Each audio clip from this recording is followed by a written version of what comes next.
नमस्कार, आप देख रहे हैं न्यूज 18 राजस्थान। आपके साथ मैं हूं आसिफ। जोधपुर में विधायक मीना कंवर का हंगामा। थाने की फर्श पर बैठी विधायक मीना कंवर, रिश्तेदार का चालान काटा तो विधायक बिफर गए। शराब पीकर ड्राइविंग कर रहा था तो जाकर थाने में बैठ गई। विधायक मीना कंवर बोली, थोड़ी सी जो पी है तो क्या गलती करती। पति संग विधायक ने हंगामा किया। जोधपुर की शेरगढ़ पुलिस ने नशे में गाड़ी चलाने पर विधायक मीना कंवर के रिश्तेदार का चालान कर दिया। पहले तो विधायक पति उमेश सिंह राठौड़ ने संबंधित पुलिसकर्मी केसाराम से आग्रह किया कि उनका रिश्तेदार है, लेकिन पुलिस नहीं मानी तो विधायक मीना कंवर पति के साथ रातानाडा थाने पहुंच गई और थाने के फर्श पर धरने पर बैठ गए। इसके बाद भी विधायक आग्रह करती रही, लेकिन पुलिस नहीं मानी। ये मामला डीसीपी तक पहुंच गया। इसका पूरा वीडियो सोशल मीडिया पर वायरल हो रहा है।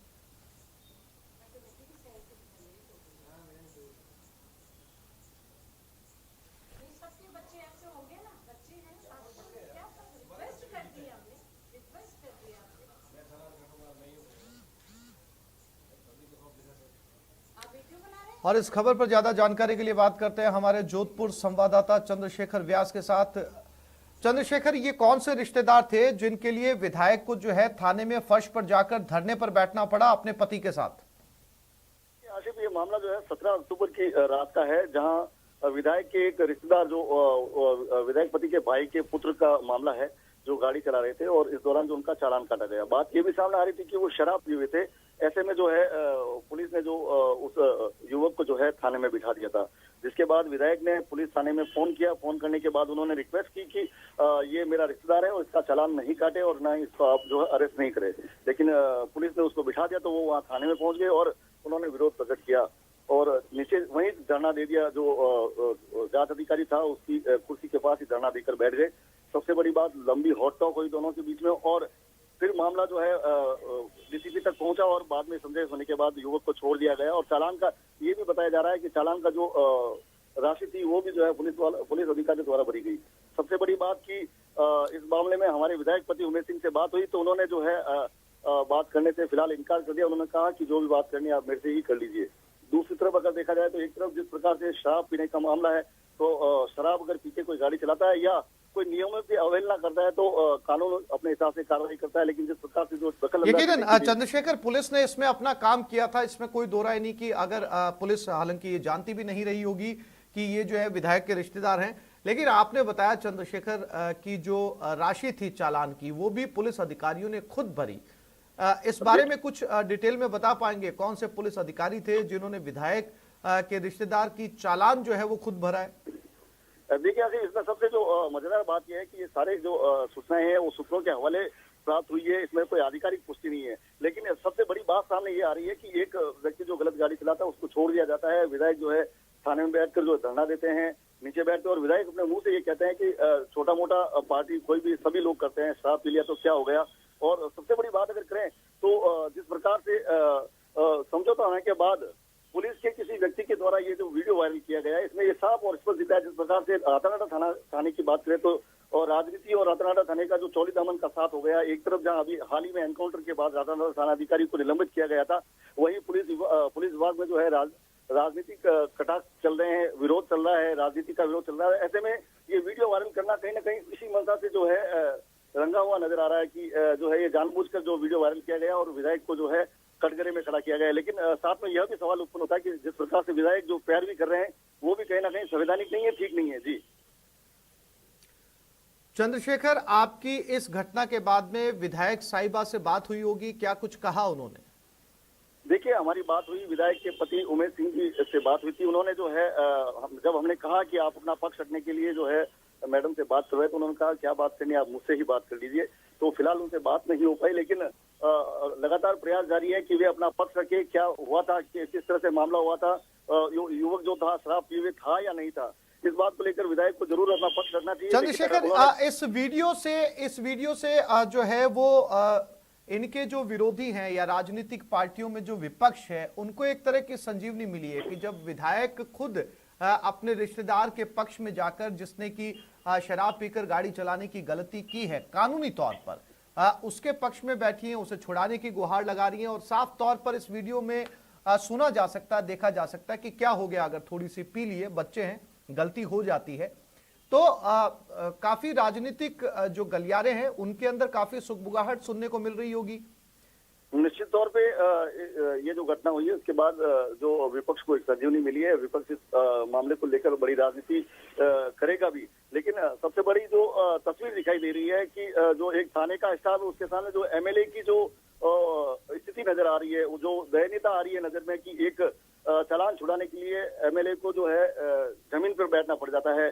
बड़े बड़े मामलों को जो हस्तक्षेप एमएलए कर लेते हैं, लेकिन यहाँ पर एक चालान के मामले में विधायक को जो है जमीन पे बैठना पड़ जाता है। कहीं ना कहीं उन अधिकारियों ने उन पुलिस अधिकारियों की हौसला अफजाई करने का भी जो है ये समय है जिन्होंने विधायक की पद की परवाह नहीं करते हुए कार्रवाई की। लेकिन साथ ही जो विधायक की जो दयनीय स्थिति वो स्पष्ट इस वीडियो में नजर आ रही है कि वो नीचे बैठ जाते हैं क्योंकि एक ही कुर्सी थी और उनके पति कुर्सी पर बैठे थे और विधायक खड़ी थी। इसके अलावा उन्होंने जो है लगातार वो कह रही थी कि आप ये वीडियो बनाकर ठीक नहीं कर रहे हैं। तो कुल मिलाकर जो वीडियो बनाया गया है वो जानबूझ के वायरल किया गया है। वहीं विधायक ने कहीं ना कहीं जो है एक आरोपी का जो है गलत पक्ष लिया है। लेकिन पुलिस के जो जवान हैं जिन्होंने अपने आला अधिकारियों को दरकिनार कर जिन अधिकारियों ने जो बैठ के जो समझाइश की है, जिन्होंने समझौता किया है, उसको दरकिनार करके इस वीडियो को वायरल भी किया है। तो कहीं ना कहीं बहुत सारे प्रश्न जो है प्रश्न को लेकर उठते हैं। जी चंद्रशेखर, तमाम जानकारी के लिए आपका धन्यवाद।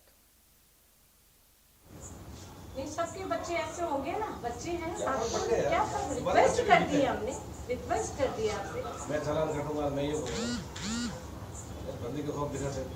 आप वीडियो बना रहे हैं, बनाइए वीडियो बना रहे हैं।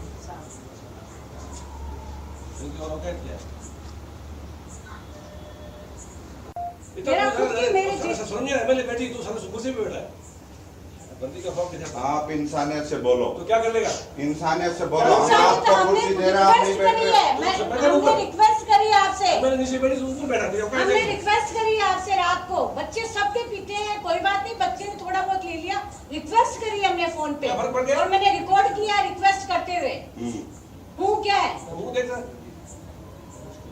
हूँ क्या है, बच्चे को अंदर डाल दिया आपने। और क्या सभी ऐसे दिखते हैं आपको। वो लेके चलते हैं अपन। मैं तो मीटिंग से आई थी, बेटा लेट हो गई। सीकर के नानी बाईपास इलाके में सोमवार रात एक ट्रक ने एम्बुलेंस को टक्कर मार दी, जिससे एम्बुलेंस के ड्राइवर और नर्सिंग कर्मी की मौके पर ही मौत हो गई। मिली जानकारी के मुताबिक एम्बुलेंस सड़क हादसे में घायल युवक को लेकर सीकर आ रही थी, तभी नानी बाईपास चौराहे पर उसे डीजल से भरे ट्रक ने टक्कर मार दी, जिससे एम्बुलेंस ड्राइवर अर्जुन लाल और नर्सिंग कर्मी सुभाष की मौके पर ही मौत हो गई। हादसे के तुरंत बाद आसपास के लोग मौके पर पहुंचे और पुलिस को सूचना दी, जिसके बाद कोतवाली पुलिस और आला अधिकारी मौके पर पहुंचे। फिलहाल पुलिस पूरे मामले की जांच कर रही है। लोकेशन की 108 एम्बुलेंस एक्सीडेंट केस लेके सीकर आ रही थी। नानी बाईपास पे तेज गति से ट्रक वाले ने टक्कर मार दी, जो कंपाउंडर और driver on the spot expire हो गया।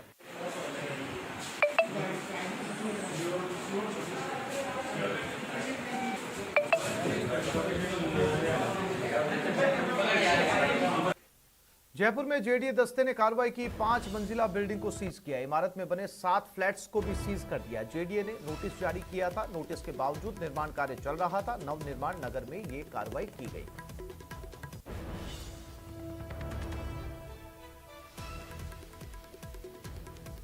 तो जेडीए की ये कार्रवाई है जिसमें 5 मंजिला बिल्डिंग को सीज कर दिया है। लवली बधवा हमारे संवाददाता जयपुर से हमारे साथ जुड़ गए, उनसे बात करते हैं। लवली, जब नोटिस थमा दिया गया था और साफ लिखा गया था नोटिस में कि इस काम को रोका जाए, तो बावजूद इसके ये जो बिल्डर है जिनकी ये बिल्डिंग बन रही थी, निर्माण कार्य चल रहा था, क्यों जो है वो उन्होंने निर्माण कार्य को चालू रखा? क्योंकि आज इस बिल्डिंग को अब सील कर दिया गया 7 फ्लैट्स को मिलाकर। देखिए बिल्कुल आसिफ, इस पूरी इमारत की अगर हम बात करें तो इस इमारत को लेकर के पूर्व में नोटिस जारी किए गए थे और नोटिस जारी करने के बाद में कुछ दिनों पहले भी, यानी कि पिछले 7 दिन पहले भी जेडीए ने नोटिस और जारी करके ये कहा था कि इस इमारत का जो भी निर्माण है उसे तुरंत प्रभाव से बिल्डिंग मालिक जो है वो हटा ले। मगर 7 दिन बाद भी कोई कार्रवाई नहीं होने के बाद में आज 7वां दिन पूरा होते ही आज सुबह जेडीए के प्रवर्तन दस्ते ने इस पूरी इमारत को जो है वो सीज कर दिया है। न केवल सीज किया बल्कि यहाँ पर जिन लोगों को बसाने की तैयारी की जा रही थी उन्हें बसने नहीं दिया गया है और पूरी तरह से इमारत का जो प्रवेश द्वार है वहां पर ईंट की दीवार बना करके उसे पूरी तरह से प्रवेश को प्रतिबंधित कर दिया गया है। आपको बता दें लगातार जेडीए इस इलाके में कार्रवाई कर रहा है, मगर जो रसूखात हैं लोगों के, जो अवैध निर्माण करता है उनके जो रसूखात हैं वो कहीं ना कहीं हावी होते हुए नजर आते हैं और उसी प्रकार से इस तरह की कार्रवाई जो है वो करने पर जेडीए को भी मजबूर होना पड़ता है। हालांकि जेडीए के प्रवर्तन लवली, इसमें सवाल ये भी उठता है कि 7 फ्लैट्स को सीज किया गया है, क्या ये फ्लैट बेच दिए गए थे? क्योंकि जिनको ये फ्लैट बेचे गए हैं अब उनके लिए मुश्किल का दौर शुरू हो गया, क्योंकि उन लोगों के पैसे लग चुके हैं। जाहिर सी बात है कि बिल्डर ने अपने ग्राहकों को ये जानकारी नहीं दी गई होगी कि इसमें गैरकानूनी तरीके से इस बिल्डिंग को बनाया गया है। साथ ही साथ बिल्डर का इस पूरे मामले को लेकर क्या कहना है? देखिए आसिफ, आपको मैं बिल्कुल साफ कर देता हूं कि जेडीए के द्वारा समय समय पर ये जानकारी लोगों को जारी की जा रही है और लोग भी कभी भी कोई इमारत को खरीदते हैं, कोई बिल्डिंग खरीदते हैं तो जेडीए की वेबसाइट पर उसकी तमाम जानकारियां जो है वो उपलब्ध रहती है। ऐसे में जो खरीद करता है उसका भी फर्ज बनता है कि वो उस इमारत को पूरा ठोक बजाकर चेक करके उसके दस्तावेज देखने के बाद ही उसे खरीदे। हालांकि क्या बिका क्या नहीं बिका उस पर अभी ये जांच का विषय है, लेकिन फिलहाल जेडीए ने की भी यहाँ पर हम गलती मानेंगे, क्योंकि जब ये इमारत बन रही थी, जब शुरुआत इस इमारत की हो रही थी, तभी इसके निर्माण को क्यों नहीं रोका गया? जब ये इमारत पूरी तरह से बनकर तैयार की गई तब इतनी सख्त कार्रवाई की गई। ये पहले भी तोड़फोड़ की कार्रवाई हो सकती थी, पहले भी इस काम को रुकवाया जा सकता था, मगर केवल नोटिस जारी किए गए और आज इमारत जब पूरी हो गई तब उसे सीज करने की कार्रवाई की जा रही है। तो ऐसे में सवाल दोनों ही पहलुओं पर उठ रहे हैं कि बिल्डर की तो अपनी गलती है, उन्होंने सेटबैक वायलेशन का उल्लंघन किया, मात्र 250 गज के प्लॉट पर इतने बड़े इमारत को खड़ा कर दिया। वहीं दूसरी तरफ जेडीए के उन अधिकारियों पर जो ग्राउंड में घूमने का दावा करते हैं उन पर भी सवाल खड़े हो रहे हैं कि उन्होंने क्यों निर्माण कार्य को नहीं रुकवाया और तोड़फोड़ क्यों समय पर नहीं की। जी लवली, जानकारी के लिए आपका धन्यवाद।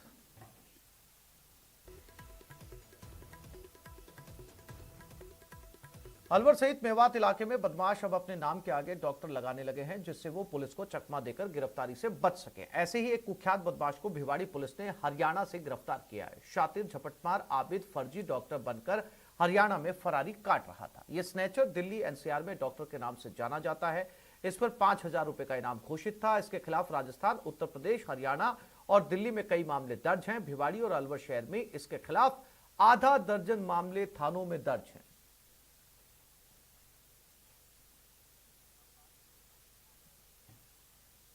और अब बात कोटा की, जहां बदमाशों के हौसले दिन ब दिन बढ़ते जा रहे हैं।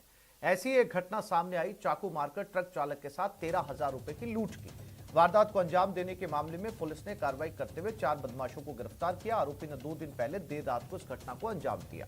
पुलिस ने ट्रक चालक को अस्पताल में भर्ती करवाया था। फिलहाल नयापुरा थाना पुलिस पूरे मामले की जांच कर रही है।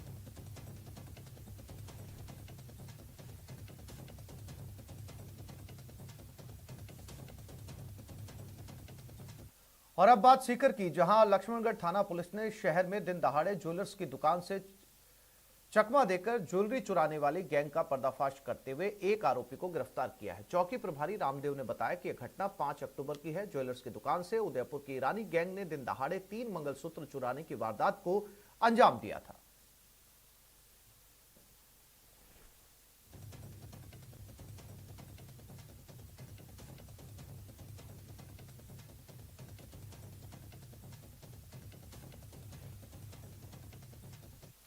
और अलवर से इनामी बदमाश को गिरफ्तार किया गया। एमपी पुलिस का इनामी है रामकिशोर। अरावली विहार थाना पुलिस ने इसे पकड़ा है। अलवर में किराए के फ्लैट में ये रह रहा था। पुलिस टीम पर फायरिंग भी की थी। शराब फैक्ट्री में कार्रवाई करने आई टीम पर इसने फायरिंग की थी, जिसमें एक कर्मचारी की मौत भी हो गई थी। 2 कर्मचारी घायल हुए थे। आरोपी एमपी के मुरैना जिले के नंदपुरा सरपंच का पति है। आरोपी रामकिशोर नाम बदलकर अलवर में किराए के फ्लैट में फरारी काट रहा था।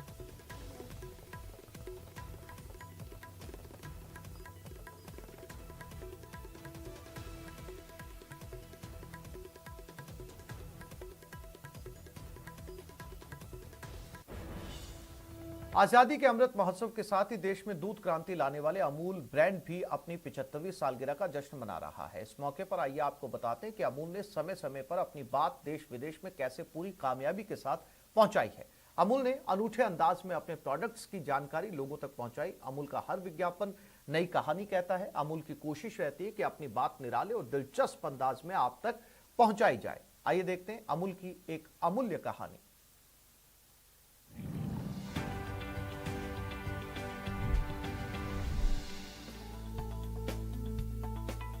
क्रिकेट के भगवान कहे जाने वाले सचिन तेंदुलकर के बल्ले ने दुनिया में धूम मचाई।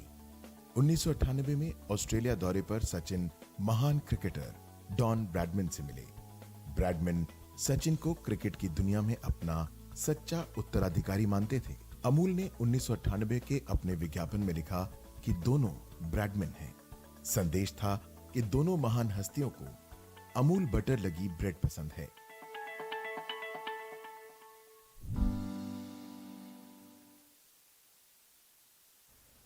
और ब्रेक के बाद बात स्टूडेंट्स को यूनिफॉर्म सौगात की।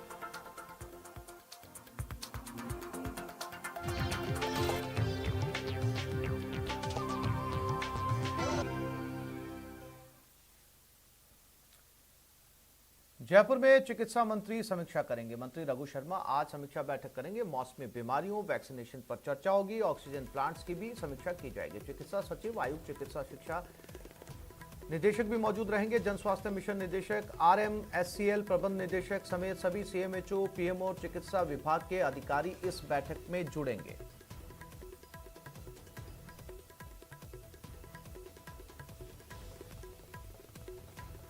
तो आज चिकित्सा मंत्री बैठक करने जा रहे हैं। सभी CMHO और PMO इसमें शामिल होंगे। जो हाल ही में कोविड की दूसरी लहर के दौरान राज्य सरकार ने जितने भी ऑक्सीजन प्लांट की घोषणा की थी या जिन हॉस्पिटल्स में ऑक्सीजन प्लांट्स लगाए गए थे, उनके बारे में भी इस बैठक में चर्चा की जाएगी।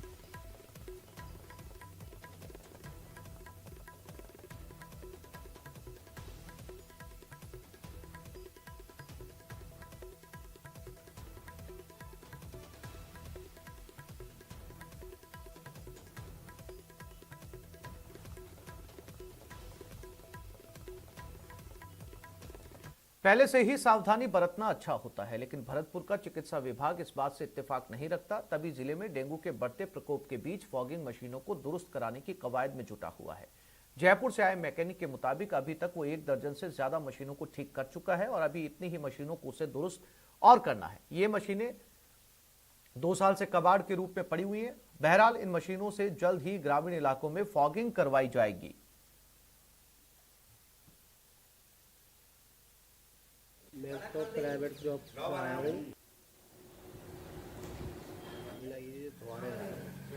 जयपुर से आया हूँ मीना की। किस काम के लिए बुलाया है? फॉगिंग के लिए। फॉगिंग मशीनें कितनी सही कर दी आपने अभी तक? अभी कर दी मैंने रतनगढ़ करके आया हूँ।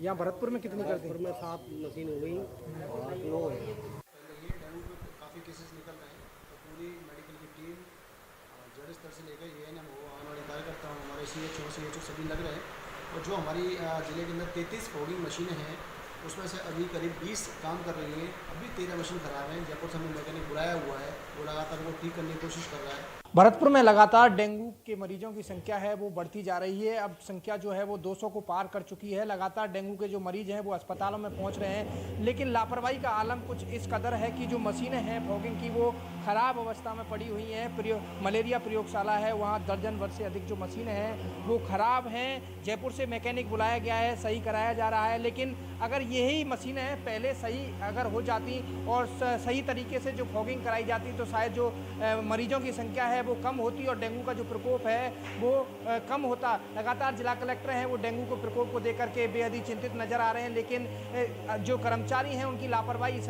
कदर देखी जा रही है कि मशीनें हैं वो बिल्कुल पूरी तरह से खराब अवस्था में पड़ी हुई हैं। अब इनको जयपुर से जो इंजीनियर हैं वो बुलाए गए हैं, सही करने की जो कवायद है वो की जा रही है, लेकिन ये जो कवायद है वो पहले की जाती तो शायद जो डेंगू की मरीजों की संख्या है वो आंकड़ा है वो कम देखने को मिलता। अब हालांकि देखना ये होगा कि ये कितने दिन में सही हो जाती हैं और कब तक इन जो मशीनें हैं वो फील्ड में पहुंच करके और फॉगिंग प्रक्रिया जो है वो शुरू होगी, क्योंकि लगातार क्षेत्र में देखा जा रहा है कि बारिश का मौसम भी है, मौसम ने एक साथ करवट ली है। अब फॉगिंग की जरूरत है। गाँव में, शहरों में, सभी जगह जो डेंगू के वो मच्छर हैं वो बढ़ते जा रहे हैं। लगातार जो चिकित्सा विभाग है उसके द्वारा एंटी लार्वा का छिड़काव कराया जा रहा है, लेकिन फॉगिंग की व्यवस्था ना तो नगर निगम द्वारा कराई गई है, ना ही मलेरिया जो प्रयोगशाला है उसके द्वारा कराई गई है। लगातार तस्वीर आपको दिखा रहे हैं किस तरह से जो मशीनें हैं वो बिल्कुल कबाड़ के रूप में यहाँ पर पड़ी हुई हैं। अब इनको सही कराया जा रहा है। अगर ये कवायद पहले शुरू कराई जाती तो शायद मरीजों का जो आंकड़ा था वो कम रहता। अब ऐसा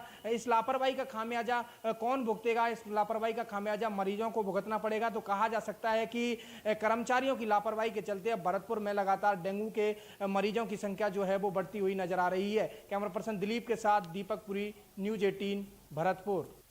प्रदेश में कोरोना भले ही नियंत्रण में है, लेकिन डेंगू का डंक शहर शहर सिस्टम की पोल खोल रहा है। बात झुंझुनू की करें, जहां डेंगू की जांच सिर्फ जिला अस्पताल में होती है, जबकि जिले की हर सीएचसी में रोजाना आने वाले सैकड़ों बुखार पीड़ितों के लिए डेंगू की जांच बड़ी चुनौती है। देखिए झुंझुनू में कैसे डेंगू का शिकार हो गया है ये सिस्टम। डेंगू के खौफ में झुंझुनू। कोरोना से जूझते प्रदेश के सरकारी अस्पतालों का रवैया स्वास्थ्य सुविधाओं को लेकर कितना लचर है, ये देखने के लिए आप झुंझुनू की इस तस्वीर को देखिए। झुंझुनू के पीडी के अस्पताल में लगी है मरीजों की लंबी कतार, क्योंकि इस अस्पताल को छोड़कर कहीं पर भी इसकी जांच के इंतजाम नहीं है। और ये बात खुद सीएमएचओ भी स्वीकार करते हैं। सीएमएचओ साहब के बयान को सुने, जो खुद मान रहे हैं कि डेंगू टेस्ट की व्यवस्था सिर्फ जिला अस्पताल में है। मतलब साफ है कि जिला स्वास्थ्य विभाग किसी बड़ी घटना का इंतजार कर रहा है। झुंझुनू जिले में अभी एलाइजा टेस्ट डिस्ट्रिक्ट हॉस्पिटल में हो रहे हैं।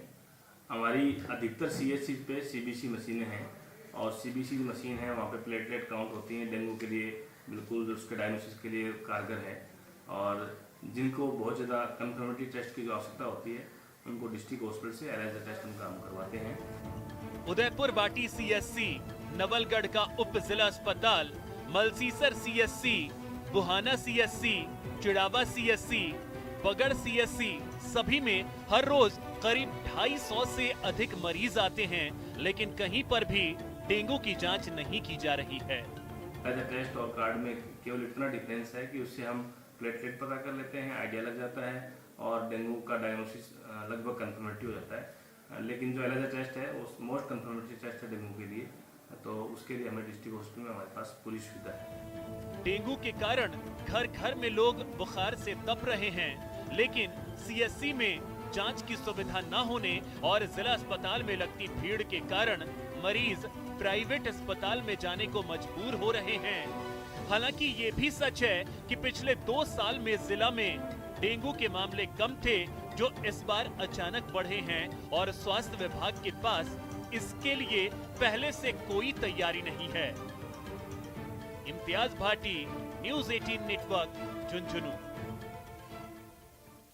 राजसमंद जिले में सुप्रीम कोर्ट के आदेशों की धज्जियां उड़ाई जा रही हैं। दरअसल शहर के बीच से गुजरने वाली तालेड़ नदी अतिक्रमण की शिकार हो गई है। भूमाफिया मलबा डालकर नदी को पाट रहे हैं और उस पर कब्जा कर रहे हैं। इस सबसे प्रशासन बेखबर बना हुआ है। इसकी मिसाल टीवीएस चौराहे पर बनने वाला शॉपिंग मॉल है, जहां शॉपिंग मॉल संचालकों ने 40 फीट की नदी को मलबा डालकर करीब 3 फीट की नाली बना दिया, जबकि सुप्रीम कोर्ट का साफ निर्देश है कि नदी नाले के बहाव को ना तो बाधित किया जा सकता है, ना ही उन पर अतिक्रमण किया जा सकता है। राज्य सरकार लगातार आम जनता को निर्देशित करती रहती है कि नदी नाले और पानी के बहाव क्षेत्रों को कोई अतिक्रमण ना करे। इसके लिए सरकार समय समय पर अभियान भी चलाती है। लेकिन आज हम खड़े हैं राजसमंद जिले के तालेड़ी नदी के अंदर। तालेड़ी नदी की ये जो पुलिया है, आप ये जगह देख रहे हैं, यहाँ पर ये कांकरोली शहर का टीवीएस चौराहा है, और यहाँ पर तालेड़ी नदी का ये इलाका है। यहाँ पर तालेड़ी नदी में जो होके गुजरने वाली ये जो बरसाती नदी है, किसी ज़माने में ये नदी शहर के लोगों की प्यास बुझाती थी, और हमेशा बरसात के समय ये तालेड़ी नदी में पानी आता है। लेकिन तालेड़ी नदी की पुलिया पर यहाँ पर एक ये जो शॉपिंग मॉल बन रहा है, आप खुद इस यहाँ पे अपनी तस्वीरों में देख सकते हैं कि किस तरह तालेड़ी नदी का यहाँ बहाव रोका जा रहा है, और अतिक्रमण करके तालेड़ी नदी जो 40 फीट की नदी बहती थी उसको महज 3 से 4 फीट में समेट दिया है। इस वक्त हमारे पास कुछ ऐसे जो दस्तावेज भी हैं जिसमें ये साफ, जब दस्तावेज ये पेश किए गए थे, उन दस्तावेजों में ये साफ लिखा गया था कि 48x6 घंटा भूमि जो नगर परिषद के लिए छोड़ी जानी थी, और इस जमीन का इस्तेमाल खाली नाले के लिए करना था। नाले के बहाव क्षेत्र को किसी तरह अवरुद्ध नहीं किया जाना होना था, और जल पूर्ववत निर्बाध रूप से बह सके ये भी किया जाना था। अब ये जो झाड़ियाँ देख रही है, झाड़ियों के पीछे एक 40 फीट की पुलिया है, लेकिन अब आप खुद कयास लगा सकते हैं 40 फीट की पुलिया जब बनी हुई है, लेकिन 40 फीट की पुलिया के लिए पानी बहने का महज 4 फीट का रास्ता है। ऐसे में भविष्य में अगर कभी यहाँ तालेड़ी नदी आती है तो बड़ी जनहानि भी हो सकती है। और सुप्रीम कोर्ट की अगर बात की जाए तो सुप्रीम कोर्ट अब्दुल रहमान प्रकरण में साफ तौर पर यह निर्देशित कर चुका है कि नदी नाला के बहाव क्षेत्र को कोई बाधित नहीं कर सकता, ना ही उन्हें कोई अवरुद्ध कर सकता है। अगर ऐसा कोई करता है तो उसकी ज़मीन का जो नियमन होगा वो नदी नाले की बहाव क्षेत्र के बफर जोन को छोड़ते होगा। लेकिन ये जो यहाँ पे बड़े रसूखधारों का जो निर्माण किया जा रहा है उसमें ना तो बफर जोन छोड़ा गया और उल्टे यहाँ पर जो तालेड़ी नदी है, तालेड़ी नदी को ही मलबा डालकर पाट दिया गया। जिस जगह हम खड़े हैं यहाँ से 1 किलोमीटर के दायरे में जिले के सभी प्रशासनिक अधिकारी और नगर परिषद के सभी आला अधिकारी है। इस रोड से रोजाना होकर वो अधिकारी गुजरते हैं, लेकिन इसे रसूख का दबाव ही कहा जाए कि किसी भी अधिकारी की नज़र नहीं पड़ती, ना ही कोई अधिकारी इस पर ऊपर कार्रवाई कर रहा है। अब देखना ही होगा क्या मुख्यमंत्री अशोक गहलोत और यूडीएच मंत्री शांति धारीवाल इस ओर ध्यान देते हैं। राजसमंद से न्यूज 18 राजस्थान के लिए अलकेश सनाड्य। और ब्रेक के बाद देखेंगे जयपुर की जख्मी सड़कें।